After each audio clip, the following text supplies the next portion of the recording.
गौर भक्तवृंद। हरे कृष्ण कृष्ण कृष्ण हरे हरे, हरे Ram Ram Ram Hare Hare.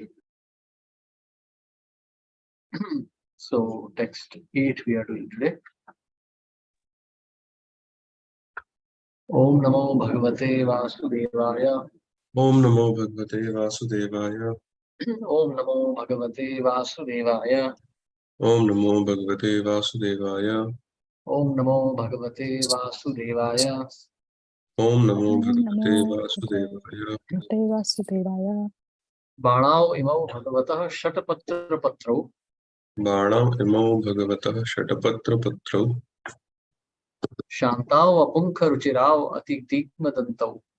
Chandav Apunka Ruchirav Aditigma Dantau. कस्मै युयुंक्षसि वने विचरन् सविद्मः न विद्वः. Kasmai Yuyumshasi Vane Vicharanna Vidma. क्षेमाय नो जड़धियां तव विक्रमोऽस्तु. Shemaya no Jadadhyam Tava Vikramostu. Yes. I can read quickly. Yes, please. Translation. And then Agnidhara observed the glancing eyes of Purvachitti and said, "My dear friend, you have two very beautiful arrows, namely your glancing eyes. Those arrows have feathers like the petals of a lotus flower. Although they have no shafts, they are very beautiful and they have very sharp piercing points. They appear very peaceful, and thus it seems that they will not be shot at anyone. You must be loitering in this forest to shoot those arrows at someone, but I cannot understand whom.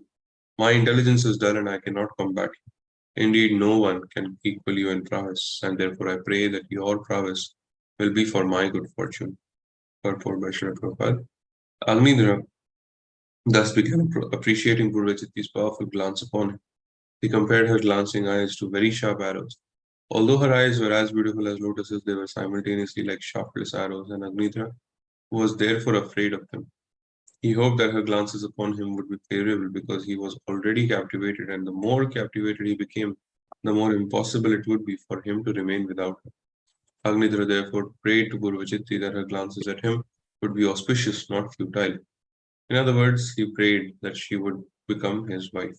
Hare Krishna, Prabhuji. Thank you very much. Thank you, Prabhu. Yeah, so you see, this is how attraction develops. So it's not just that men are captivated by women, women are also captivated by men. So in his book, Brahmacharya and Krishna Consciousness, His Holiness Bhakti Vikas Swami says the same thing, that the instructions are equally applicable to men and women. So what we are talking about, men being attracted to women here, the opposite is applicable to women. So that's the thing, like a woman should not be too frivolous in her dealings with men. A woman should not become too aggressive and think that she is beyond this attraction. No, this is never going to happen. In this material world, that's the reason why sannyasis are forbidden to talk to women. The example of Chota Haridas is given for the same reason. Chota Haridas's example is given just to show. I mean, the sister of Shikhi Mahiti, she was a very old woman, nearly 80 years old. But still Mahaprabhu did not accept Chota Haridas. Because it was not that Chota Haridas had become lusty or something. Of course, the technical term used there is that he looked lustily upon the woman. But Srila Prabhupada explains that such kind of behavior, if Mahaprabhu would have excused, people would have taken it frivolously. Srila Prabhupada writes that would have become like a standard for sannyasis to mix freely with women. Actually, a sannyasi has no business at all to talk to any woman. Srila Prabhupada had to do it because that was a necessity, because there was no one else to preach. But other than that, if there are so many ladies, if there are grahasthas, then why a sannyasi needs to talk to a woman? There is no reason at all. A woman should only seek shelter of her husband and nobody else. So here we see Maharaj Agnidhara. He saw the beauty of Purvachitti and now he's already captivated by her beauty. So now he's practically begging her to become his wife. So we know that, Ato Graha Kshetra Sutapta Vittar Janasya Mohayam Ahamamiti. We know where this is going to lead now. Okay, yeah. Any questions or comments here?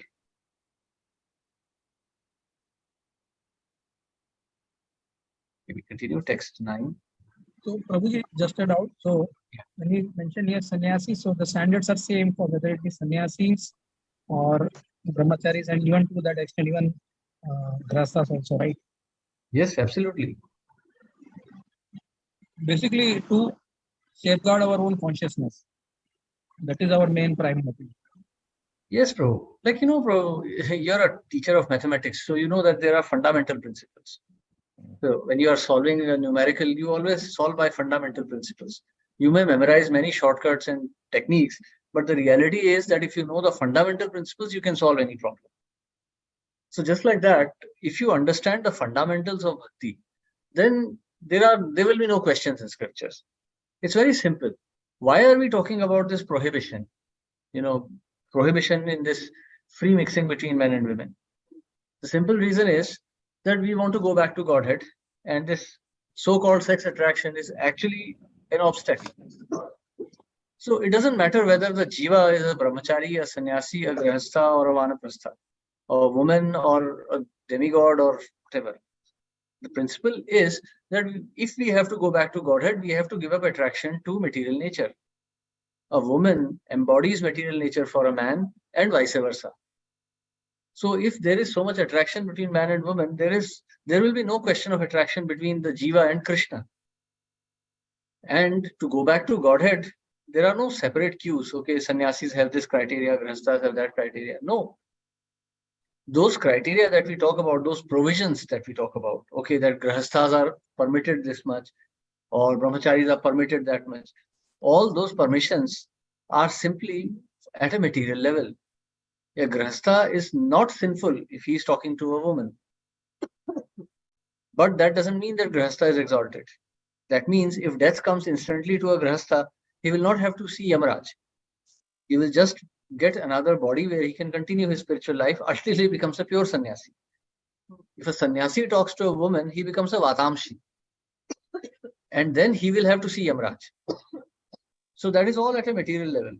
What it means is that if a man talks to a woman unnecessarily out of attraction, then he will continue his material existence. It may be a pious existence, it may be an impious existence, but it will be a material existence. It will not be spiritual.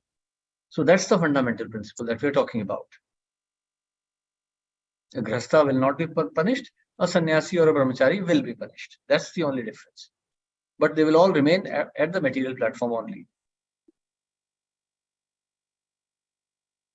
Yes. So, shall we continue then? Next 9. Shishya ime bhagavatah paritah patanti. Shishya ime Shishya bhagavatah bhagavata paritah parita patanti. patati Gayanti sam sarahasyam ajasram isham. Gayanti sam gayanti sam sarahasyam ajasramisham. ajasramisham Yushmat chikha vilulita sumano bhivrishti. Yushmachika shikha viludrita virulita sumano bivrishti. sumano vidrishti Sarve bhajantya rishigana eva veda shakha. Sarve bhajanti sarve rishigana eva veda shakha. iva veda shakha. Yes. Would someone like to read? May I read, Prabhuji? Yes, please. Thank you, Ji. Hare Krishna. Srila Prabhupada Ji ki jai. Translation. Seeing the bumblebees following Purvachati, Maharaj Agnidhar said, "My dear Lord, the bumblebees surrounding you are like disciples surrounding your worshipable self. They are incessantly chanting the mantras of Samved and the Upanishads, thus offering prayers to you. Just as great sages resort to the branches of Vedic literature, the bumblebees are enjoying the showers of flowers falling from your hair." Thank you, Ji. Hare Krishna. So this is just how a man in Pramad talks, madman. So in Bhagavatam, it is described that we have seen this already actually, that a woman is described as Pramada, one who induces madness. That's why men behave like crazy. You see all those old Bollywood songs, you see heroes dancing like crazy for the heroine. That's actually a demonstration of what Pramada means. Madness. A man behaves like a senseless person when he's lustily attracted to somebody else. So text 10. Vacham param charana panjara tittirinam Vacham param Vacham param charana charana panjara panjarati tirnam Brahman arupa mukharam shranavama tubhyam. Brahman Brahman arupa rupa mukharam mukharam shranavama shranamam tubhyam. tubhyam. Labdha kadamba ruchiranka vitanka bimbe. Labdha kadamba Labda ruchiranka vitanka kadamba bimbe. ruchirank bitinka bimbe. Yasyam alata paridhi kwa vachal valkalam te. Yasyam alat Yasyam paridhi alat vacha paridhi valkalam te. kvacha vakalamte. Yes. Someone like to read? Should I continue, Babuji? Yes, please. Ji, Hare Krishna. Prabhupada Ji Ki Jai. Translation. O Brahmana, I can simply hear the tinkling of your ankle bells. Within those bells, the 3 birds seem to be chirping amongst themselves.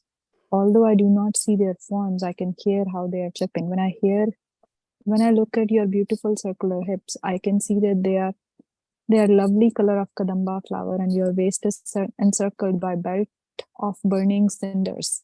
Indeed, you seem to have forgotten to dress yourself. With lusty desires to see Purvachiti, Agnidhara specifically gazed upon the girl's attractive hips and waist. When a man looks upon the woman with such lusty desires, he is captivated by her face, her breasts, her waist, and for a woman first attracts a man to fulfill his sexual desires by the beautiful features of her face, by the beautiful slope of her breasts, and also her waist. Purvachiti was dressed in fine yellow silk, and therefore her hips looked like kadamba flowers. Because of her belt, her waist seemed to be encircling by burning cinders. She was fully dressed, but Agnidhara had become so lusty that he had asked, "Why have you come naked?" Thank you, Ji. Hare Krishna. Hare Krishna. See, we're going to see this verse. Pumshama striya mithuni bhava mahitam tayor mitho hridaya grantimahu. So tayor mitho grantimahu, the hard knot of illusion. So what is that? So you see, nowadays, of course, it's a bit difficult to understand. Nowadays, people just believe in having free sex without any responsibilities. So, and they don't realize that they are actually being implicated more and more. Any sort of combination of man or woman is always, man and woman, is actually always going to result in some karma, even if it's a subtle attraction. Even if it's just like, a kind of a subtle attraction from a distance, even that is going to bind. Like Srila Prabhupada, in one of his conversations, he has explained that if you have illicit sex, you will never go back to Godhead. Not in this lifetime. This lifetime, you are already condemned to another body if you indulge in illicit sex. Because resultant karma is going to follow. And that illicit sex will create such horrific sanskaras in your mind that you will not be able to remember Krishna at the time of death. Because at the time of death, all these, impressions, they come back to our mind. So if it is, so like Prabhupada explains in one of his conversations, that both licit or illicit sex are always a cause of bondage. If one follows rules and regulations that Maharaj Agnidhara is doing here, that is certainly a cause of bondage. Because a man and woman should not just simply unite. It should be for the purpose of begetting a child. As soon as a child is born, then there are 10,000 responsibilities, and a man is perpetually bound. Then he won't be able to think of Krishna. If you have a baby crying day and night in your house, what will you remember? So that's the thing. So certainly then he's bound up. But if a man just irresponsibly decides to have illicit sex, or a woman just irresponsibly decides to have illicit sex, then they are both finished. Because they will be taken to Yamraj, Yamlok, even if they are devotees. One should, in fact, if they are devotees, they will be punished even more severely. because a devotee was not expected to do this. If a policeman commits a crime, then his punishment is more severe. So the punishment for a devotee will be more severe. Because, what kind of a devotee is he or she? If she is breaking the rules and regulations of Krishna, then what kind of love of Krishna do they have? They are just nonsense. So illicit sex will bind the living entity even more. the punishment will be even worse. And they may perhaps even lose human form of life for a few lifetimes. So Maharaj Agnidhar, here we see he's so lustily attracted by her. Of course, he has been practicing austerities for so many years. Now when he has seen Purvachitti, his mind is completely lost. And he's so captivated by lusty desires that he's already imagining sex life here. So what is the lesson for us here? Of course, what is the practical implication for us here? The practical implication is that we should not associate, or we should not try to associate with the opposite sex, even if it is for devotional matters. Especially like in a country like India, there are so many devotees. So there's no question of any scarcity. Why should a Mataji and Prabhuji serve together? They should not. Actually, in devotional service, see, the whole objective of devotional service is to remember Krishna. So if you are hanging around with Maya, how will you remember Krishna? Therefore, man and woman should not be together in devotional service at least.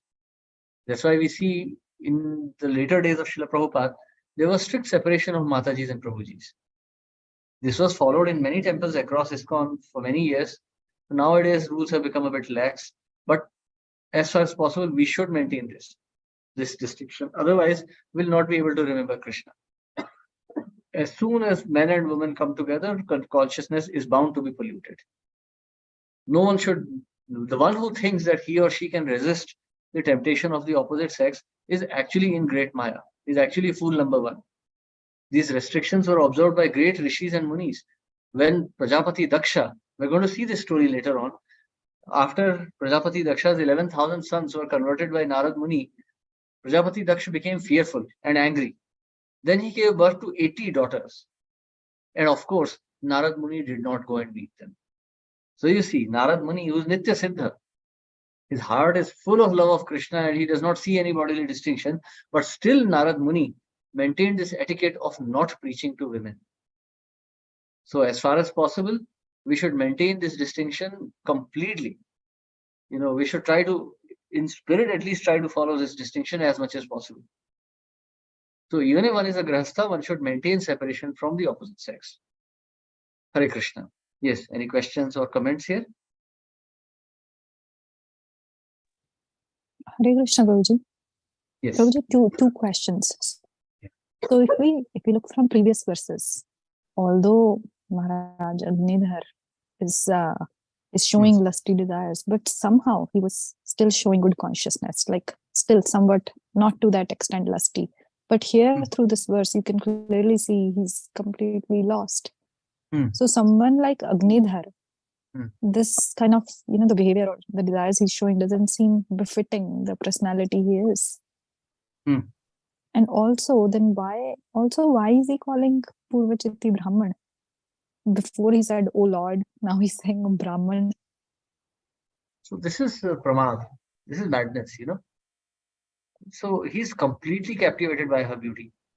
So we can see in the last 3 or 4 verses that we have seen, the preceding verses, you can understand how his consciousness is deteriorating. When he first opened his eyes and saw Purvachitti, at that time he was confused because her feminine power was overwhelming and he couldn't understand what is going on. He had just opened his eyes. He couldn't understand why this is so overwhelming. If it's just a Brahmana, then there should not be any such reaction, but he's feeling something. So he's a bit amazed. He's a bit flummoxed. But now he is overcome by lust. In the previous verse, he was comparing Purvachitti to a spiritual master. My dear Lord, the muralis surrounding your body are like disciples surrounding your worshipable self. So this is like he's now overcome by lust. He sees her as his Lord because she has captivated his mind. He knows that she can satisfy his lusty desires. So therefore he's saying like this. But now we see this is complete pramada because he's still in his little bit in his trance. So he is not still very clear, but he's getting an idea that she is not an ordinary person. She's not some man. So that means he's at such an exalted position that it's taking some time for him to come to a level, but these lusting desires are growing too fast to him. Yes, very fast actually. ठीक है जी, thank you Guru ji, Hare Krishna. Hare Krishna. Yes. So we continue text 11. Kim sambratam ruchiyor dvij shrangayoste किं संवृतं रुचिरयो द्विज संज्ञोस्ते madhye krisho vahasi yatra dृशि Shrita मे. मध्ये कृशो वहसि मध्ये यत्र कृशो दृशिः वहसि श्रुता मे यत्र दृशि श्रुता मे पंको ऋणः सुरभिरात्म विषाण दृग पंको अरुणः पंको अरुण सुरभिरात्मविषाण सुरभि एदृग् आत्मविषाण इदृग येनाश्रमं सुभग मे सुरभि करोषि. येनाश्रमं सुभगमे येनाश्रमं सुरभि करोषि। सुभगमे सुरभि करोषि। Read Prabhu. Yes, please. Yes, please. Hare Krishna. Translation purport. That's divine grace from your Prabhupada. Translation. Agnidra then praised Purvachiti's raised breast. He said, "My dear Brahmana, the waist is very thin, yet with great difficulty you are carefully carrying two horns, to which my eyes have become attracted. What is filling those two beautiful horns? You seem to have spread fragmented powder upon them, powder that is like the rising morning sun. O most fortunate one, I beg to inquire where have you gotten this fragrant powder that is perfuming my ashrama, my place of residence." Purport. Agnidras appreciated Purvachiti's raised breast, and after seeing the girl's breast, he became almost mad. Nevertheless, he could not recognize whether Purvachiti was a boy or a girl, for as a result of his austerity, he saw no distinction between the two. He therefore addressed her with the words, "Dvija, O Brahmana." Yet, why should a Dvija, a Brahmana boy, have horns on his chest? Because the boy's waist was thin. Agnidra thought he was carrying the horns with great difficulty. Therefore, they must be filled with something very valuable. Otherwise, why would he carry them? When a woman's waist is thin and her breasts are full, she looks very attractive. Agnidra, his eyes attracted, contemplated the heavy breasts on the girl's thin body, and imagined how her back must sustain them. Agnidra imagined that her raised breasts were two horns she had covered with cloth so that others would not see the valuables within them. Agnidra was, however, very anxious to see them. Therefore, he requested, "Please uncover them so that I can see that what you're carrying. Rest assured that I shall not take them away. If you feel an inconvenience in removing the covering, I can help you. I myself can uncover them to see what valuable thing those raised horns contain." He was also surprised to see the red dust of perfumed kumkuma spread over her breast. Nevertheless, still considering Puruchiti a boy, Agnidra addressed her as Subhaga, most fortunate Muni. The boy must have been fortunate. Otherwise, how simply by standing there could he perfume Agnidra's entire ashrama? Hare Krishna.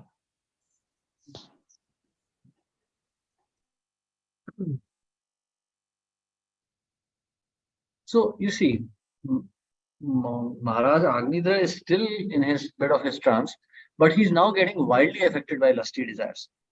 So he's in that, sometimes in meditationists and yogis, they call it this kind of alpha state of mind. That his mind is still not completely clear, but he's now becoming overcome by lust. He still cannot understand. That's why he's calling her Brahmana. He still cannot understand, but now he's becoming madly attracted. Imagine this, you are meditating and then you open your eyes and you see a boy carrying something. Why would you want to see it? Why would, there are so many people, like in India, if you see especially, you see so many people carrying stuff on bicycles or, carrying in their heads or their shoulders. No one calls somebody and says, show me what you're carrying. So why is he so insistent?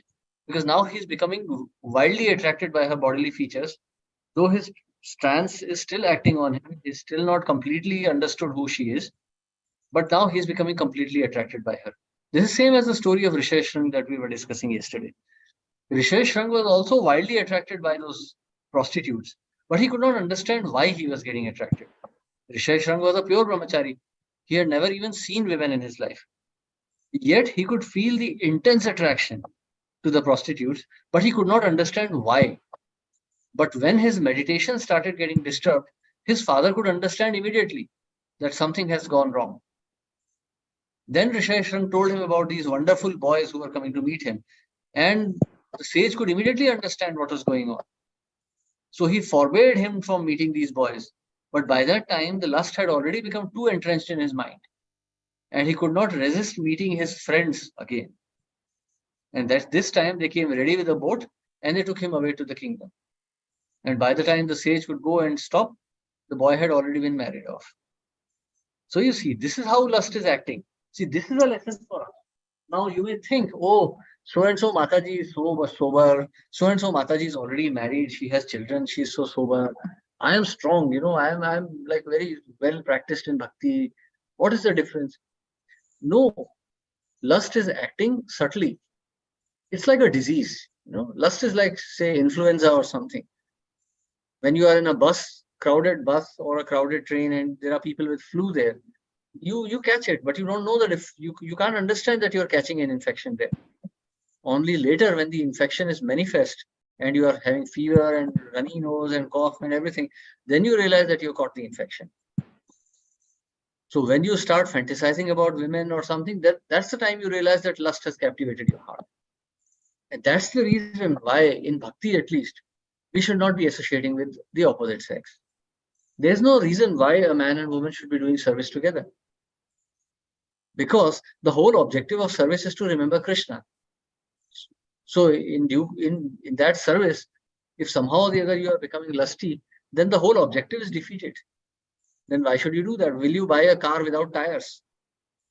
No, because it's a car. No, without tires it is useless. You're not going to buy it. So all the devotional service, if you are doing it with the attraction of to opposite sex, then that devotional service is useless. Shama eva hi kevalam. You're wasting your time.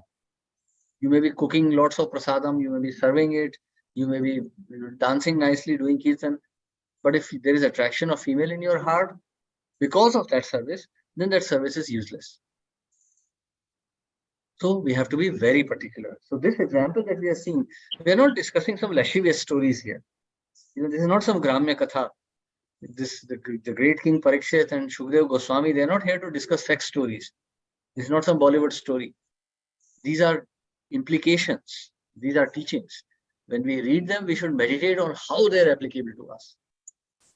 If Maharaj Agnidra, who is the son of Maharaj Priyavrat, such a great personality, who is coming from the great line of kings like Dhruv Maharaj, if he can become overcome by lusty desires after practicing tapasya, then what is our position? We are extremely low class Shudras. We have to be very, very particular. So all these lusty desires, what is this manifestation of lusty desire? Oh, I am a man, I am an engineer, I am a doctor, I am Marathi, I am Bengali, I am Punjabi. All this is in the same category, lusty desires, bodily consciousness. We have to give it all up. We cannot approach Krishna. Krishna will not hear prayers in Tamil or Malayalam or Marathi or Punjabi or Bengali or Hindi. Krishna will only hear the sincerity of your heart. So we have to give up all these bodily attachments, which are different coverings of lust. Hare Krishna. Yes, any questions or comments?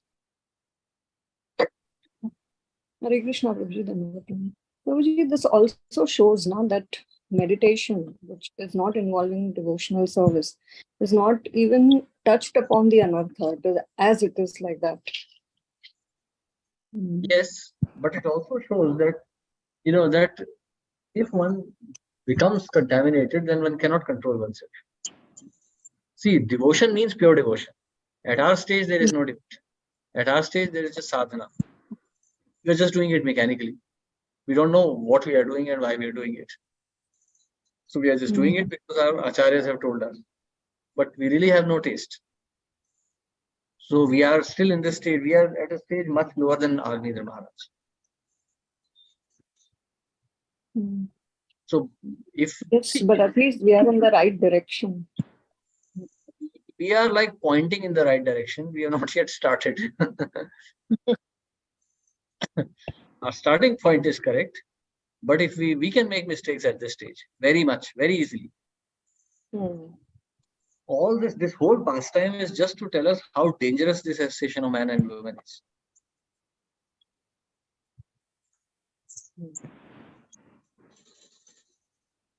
See, incidentally, if you would have noticed these pastimes, in none of these pastimes are we talking about some kings who are becoming overly attracted to animals or becoming attracted to their chariots or their weapons or anything. It's just man and woman, man and woman. Mm. So you see, so this is a great warning.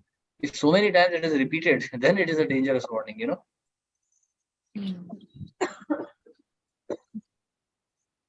Right. Prabhuji, I'm just looking from a preaching perspective. Of course, we are not there yet, but we preach. Or even Prabhupada ji, when during his time, he was also letting women preach or go out for book distribution. Of course, you Yes. can't say, okay, I'm only going to distribute or preach to women. They must be interacting with the men too. Yes. So then, how do we apply this? There was a huge risk there too then. Of course. So, you know, okay, I'll give you an example. Have you seen these videos of Zojila Pass or Khardungla? These high Himalayan passes, Jammu Ladakh Road, Srinagar Ladakh Road, Himachal Ladakh Road, or this Peruvian Death Road. They're Hanji. dangerous, Mhm, extremely dangerous roads. mhm, People drive there. You can see these big army trucks driving there, buses driving there, because that's a compulsion. The bus has to go from Himachal to Ladakh, so it has to pass through Khardungla. mhm, But as far as possible, no sane man would want to do that, mhm, because for every 10 buses that cross that pass, at least one falls into the gorge. mhm. That road has a high accident rate. Many people die there every year. I mean, I can tell you all of this because I have been to these places myself as a child. Extremely dangerous. I have been to Zojila Pass. Very, very dangerous. So, like, unless it's a compulsion, you should not be going there. So, bhakti is also like that. This man preaching to women, women preaching to men, these are great dangers.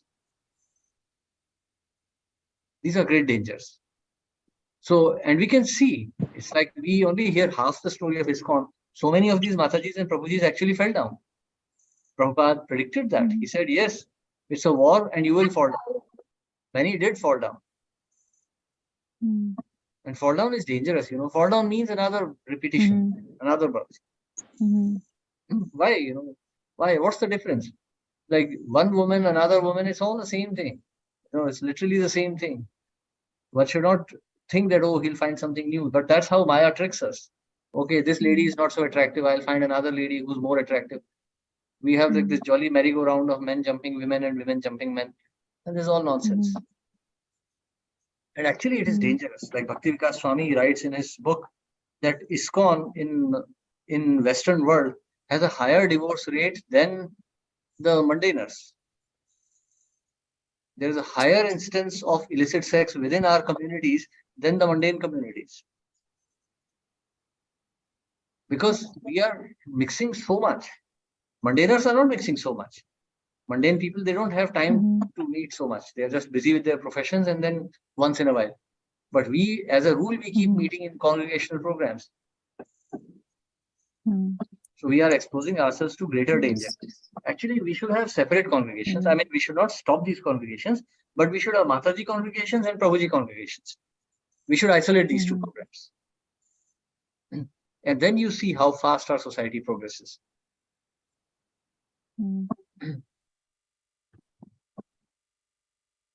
ठीक है जी, thank you Prabhuji. Hare Krishna ji. Hare Krishna. Yes. Hare Krishna, Adandat Prabhu. Yes, bro.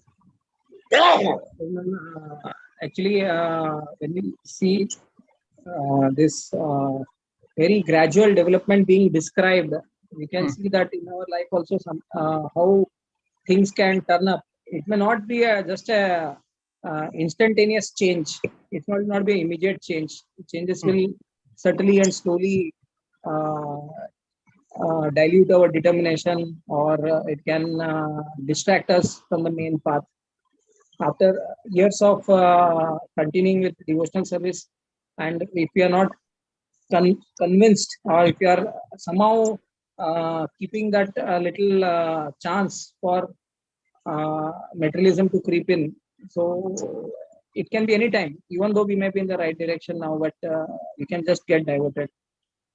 So that's why it is like we have to be every time be alert and always introspecting and verifying whether we are on the right mood or in the right perspective. Always being confiding to a very confidential senior devotee who can also be like a transparent via media. It always said like we should have a transparent via media. Guru is a transparent via media between Lord and the Jiva. So something like that is very much required in our life to keep check. We should have the checkpoints where we are seeing that we are not falling into the trap of Maya.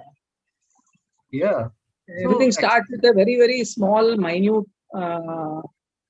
difference actually.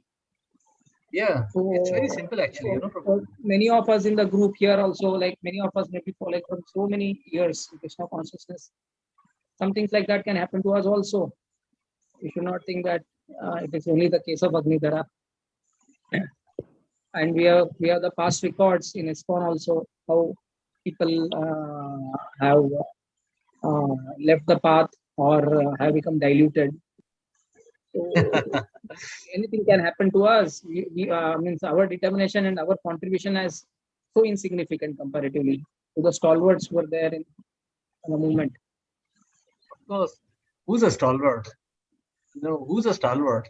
If you go to a cancer ward and you see some patient who's sitting on his bed, you may think, oh, he's looking very strong. But is he strong? He's also a cancer patient. One cancer patient, one cancer patient might be on life support. Another cancer patient may be walking around.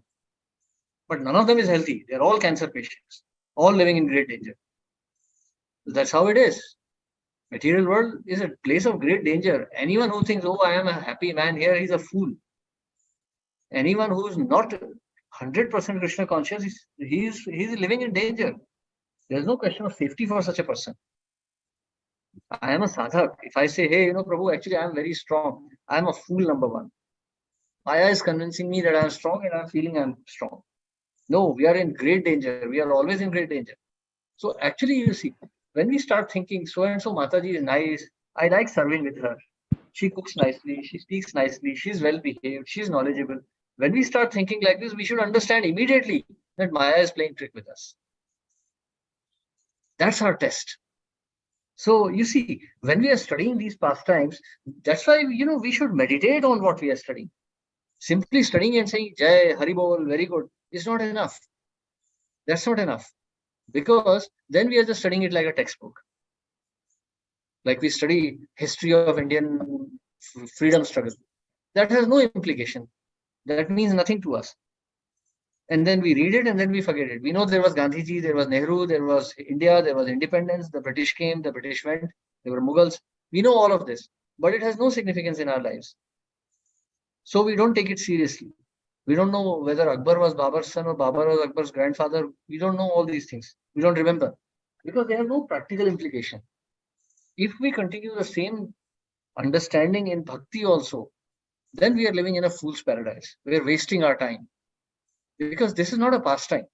We're not here. Of course, this may be enjoyable, but this is not just that. We have to apply these learnings and get out of this material world. Simple as that. Simply because you are able to watch a recipe on YouTube doesn't mean that you will not be hungry. Unless you copy that recipe, unless you cook and you eat, you'll not be able to get rid of your hunger. So unless you study the Bhagavatam, unless you hear the Bhagavatam and apply it in your life, you're not going anywhere. We're just wasting our times. So we should not be just taking it theoretically and saying Jai and then going back to our normal life. No. Then we are fooling ourselves. Better to go and enjoy material life fully, suffer there, and then come back, than to live in imagination. You know, bhakti is very serious and bhakti is very sweet. Dive deeply into it. Try to understand it. You will enjoy this. Trust me. You will find this enjoyable.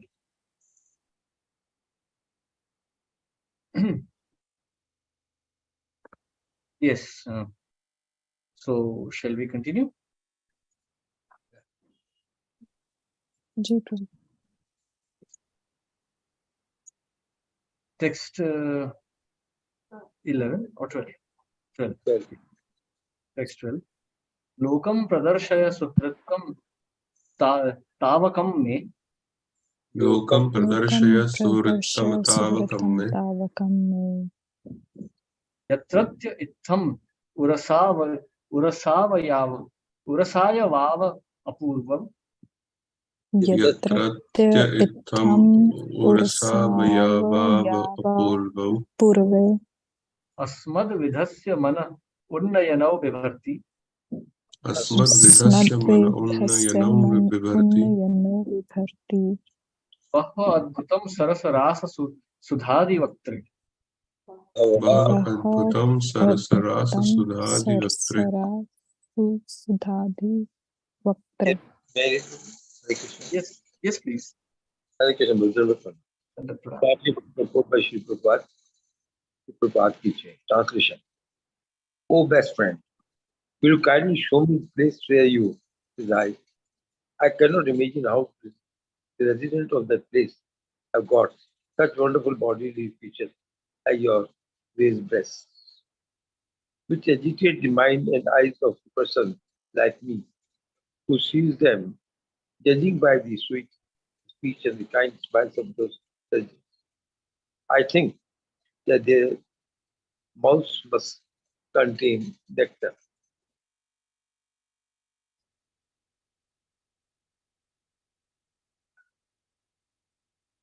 Purport.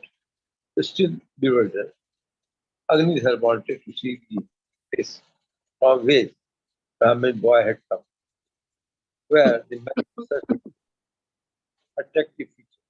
He thought must be due to severe ostriches formed there. Agnidhar addressed the girl as Suhatam, the best friend, so that she would not refuse to take him there. Not only was Agnidhar captivated by the girl's grace, he was also attracted by her sweet speech. Nectar seemed to emanate from her mouth, and therefore, he interestingly was increasingly surprised. Thank you, Lord.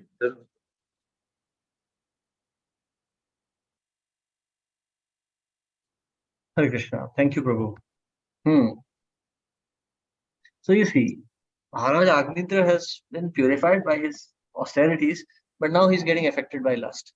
So though he cannot still distinguish between male and female forms, he is now wildly attracted by her. So he's thinking that this is some kind of a heavenly place where boys have such big breasts. So we can see his level of bewilderment. So he's not still consciously behaving like this, but unconsciously he's attracted to her. So you see, these are gradations of lust that we're talking about.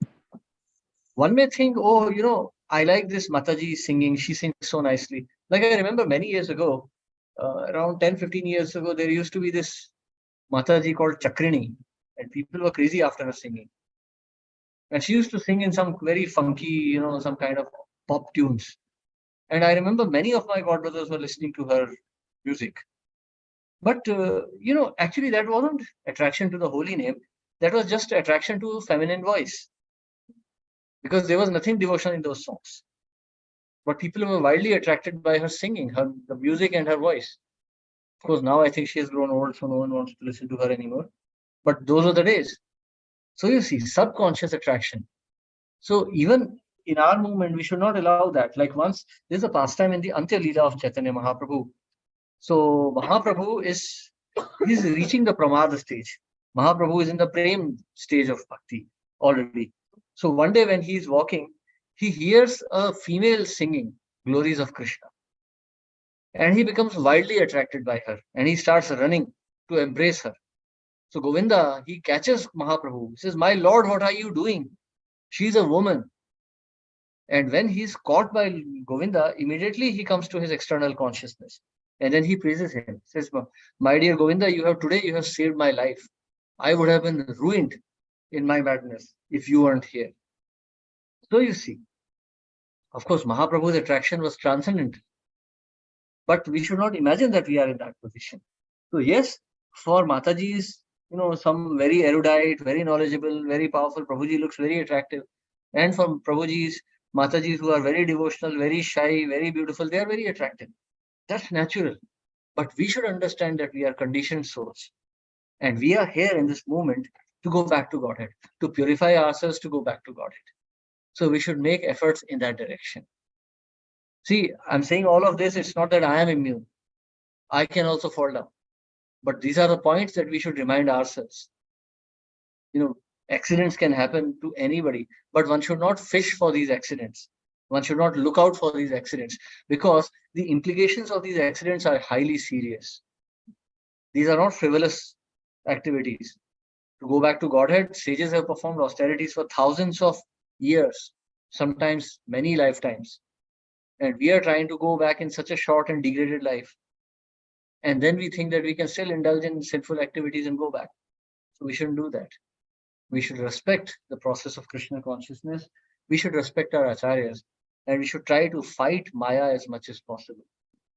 And then we can hope that Krishna will protect us. Hare Krishna. Yes, any questions or comments? Hare Krishna, Prabhuji. Can we look at it this way, that every time he's just seeing, although she's so feminine, she's a woman, but still all the time he's calling her a Brahmana, or as you were saying, spiritual master, or a boy and all. So can we understand that because he has performed so many austerities and he has achieved some amount of purification, that's why he is not able to imagine a womanly form or think about a womanly form. And that's why he's thinking about a boy with all these characteristics. Yes. Yes. So he's still he's now contaminated. Now he's already contaminated. But he's still struggling with that. But still he's talking about her in the form of a boy, a Brahmana boy, and still not comes to that this of calling her a woman. Yeah, but he's also praising her breasts. So that's not very exalted. He's calling her a Brahmana, but he's not talking about Brahma. He's only talking about body. That's what I'm saying. Okay? He is completely overcome by lust. That is seen. But then the way he's saying that, still that some amount of purification, because of that, he's not fully, this thing is coming very slowly to him. Had it been somebody else who had not performed those austerities, it would have been something different. But we can also understand that Maharaj Agnidra has been a brahmachari before this. It's not that he just went there, he was not like us, he studies in an engineering colleges and watching pornography and then trying to become a brahmachari. No, he's been a pure brahmachari. Now he is becoming overcome by lust. So therefore, this kind of madness.